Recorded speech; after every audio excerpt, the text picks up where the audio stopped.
Let us analyze what is the meaning of the word Jew. A Jew is a person who loves God. So by definition, I am a Jew.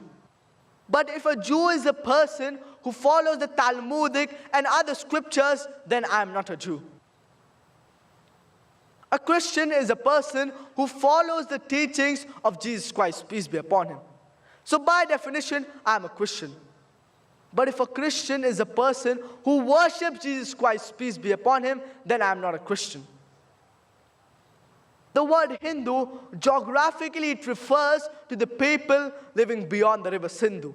And it refers to the people living around the river Indus. So geographically, I'm a Hindu.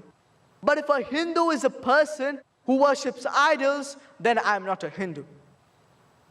Islam comes from the root word salam, which means peace.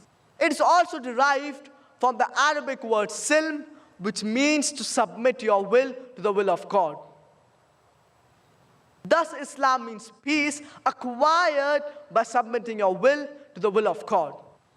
And anyone who submits his will to the will of God, he is called as a Muslim. Allah subhanahu wa ta'ala says in the glorious Quran, in Surah Fatir, chapter number 35, verse number 24. وَإِن مِّنْ أُمَّةٍ إِلَّا خَلَا فِيهَا نَذِيرٌ. And there is not a nation to whom we have not sent a warner or a guide. Allah subhanahu wa ta'ala says in the glorious Quran, in Surah Ra'd, chapter number 13, verse number 7, وَلِكُلِّ قَوْمٍ هَادٍ. And to each nation we have sent a guide. By name, 25 prophets that mention the glorious Quran. For example, Adam, Noah, Abraham, Moses, Jesus, Muhammad, peace be upon them all. By name, 25 messengers that mention the glorious Quran. But all the messengers earlier, before Prophet Muhammad, peace be upon him, they were only sent for their people. But Prophet Muhammad, peace be upon him, is sent for the whole of humanity. Allah subhanahu wa ta'ala says in the glorious Quran, in Surah Anbiya, chapter number 21, verse number 107. وَمَا أَرْسَلْنَاكَ إِلَّا رَحْمَةَ الْعَالَمِينَ. That we have sent thee not, but as a mercy to all the worlds, as a mercy to all the creatures, as a mercy to the whole of humanity.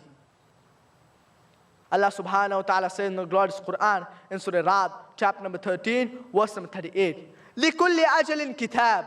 And to each period we have sent a book. By name, 4 revelations are mentioned in the glorious Quran. The Torah, the Zabur, the Injil, and the Quran. The Torah was a wahi, the revelation that was revealed to Prophet Moses, peace be upon him. The Zabur was a wahi, the revelation that was revealed to Prophet David, peace be upon him. The Injil was a wahi, the revelation that was revealed to Prophet Jesus Christ, peace be upon him. And the Quran is the last and final revelation that was revealed to the last and final messenger, Prophet Muhammad, peace be upon him. And the glorious Quran, it is for the whole of humanity. It is mentioned in several places. In Surah Ibrahim, chapter number 14, verse number 1. In Surah Ibrahim, chapter number 14, verse number 52. In Surah Baqarah, chapter number 2, verse number 185. And in Surah Zumar, chapter number 39, verse number 41. That the glorious Quran, it is meant for the whole of humanity. The glorious Quran is not meant only for the Muslims, only for the Arabs, but it's meant for the whole of humanity. Wherever you are, whether it be in Maldives, whether it be in America, whether it be in India, you have to follow the last and final revelation, that is the glorious Quran, and the last and final messenger, that is Prophet Muhammad, peace be upon him. I would like to end my talk with a quotation from the glorious Quran, from Surah Nahl, chapter number 16, verse number 125.